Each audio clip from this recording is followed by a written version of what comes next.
السلام علیکم ناظرین، آج ہم آپ کو لے چلتے ہیں ایک ایسے منظر کی طرف جہاں ایمان کا نور اور وطن کی محبت ایک ساتھ چمک رہے ہیں۔ یہ ہے دارالعلوم دیوبند، علم و ایمان کا وہ مرکز جس نے ہمیشہ سچائی اور قربانی کی راہ دکھائی۔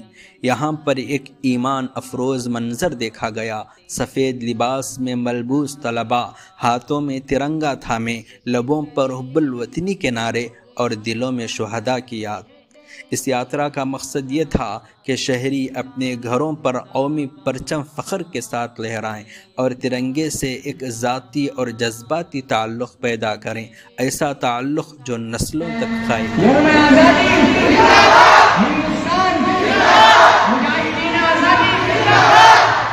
یہ جلوس قربانیوں کی یاد کا پیغام دے رہا تھا، ان بہادروں کی قربانیوں کا جنہوں نے اپنی جانیں دے کر اس دھرتی کو آزاد کرایا۔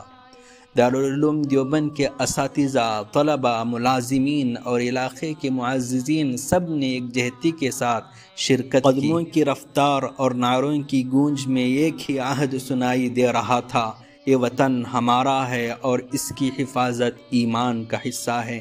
آئیں ہم سب مل کر عہد کریں کہ اس وطن کی آزادی اور امن کی حفاظت کے لیے ہر ممکن قربانی دیں گے۔ اللہ تعالی ہمارے ملک کو سلامت رکھے اور ہمیں محبت، اتحاد اور قربانی کا جذبہ عطا فرمائیں۔ السلام علیکم۔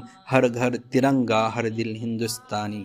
ناظرین، اگر آپ کو یہ ویڈیو اچھی لگی ہے تو ویڈیو کو لائک کریں اور ویڈیو کو زیادہ سے زیادہ شیئر کریں تاکہ ہر ایک ہندوستانی ہر گھر ترنگا، ہر دل ہندوستانی مہم میں شریک ہو سکے۔ السلام علیکم۔